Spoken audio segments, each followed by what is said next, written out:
Avec la date du scrutin qui approche à grands pas, les aspirants députés ont déployé plus d'énergie et ont piqué davantage leurs adversaires que dans les débats antérieurs. Des attaques se sont multipliées lorsqu'il a été question d'assurance-emploi. Je reproche le Parti libéral. Eux autres, ils ont pigé 57 milliards de la Caisse de l'assurance-emploi. Puis aujourd'hui, ils vont dire que ça, c'est trop. Pendant les 2 ans, qu'est-ce qu'ils vont faire?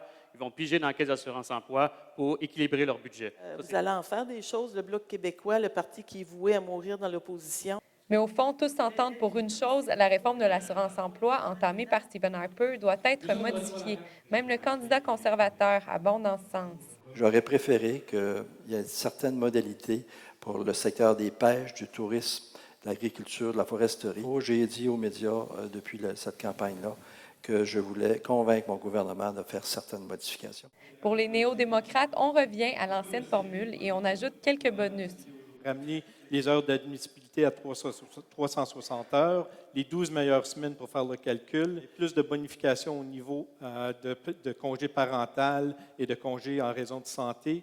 Nicolas Roussy amène certaines nouveautés à l'ancien programme et veut surtout favoriser l'admissibilité des chômeurs. Aussi, légaliser ou plutôt rendre flexible dans la méthode de bancage d'heures qui est très courant ici, et tolérée. Enfin, les libéraux misent aussi sur un retour à l'ancien programme. Ils veulent investir davantage dans la formation. On met fin à la pénalité du 910 heures pour la Caisse d'assurance-emploi. Aussi, réduire le nombre de semaines d'attente. On passe de 2 à 1 semaine d'attente. C'est peu étonnant que les politiciens fassent de l'assurance-emploi leur cheval de bataille.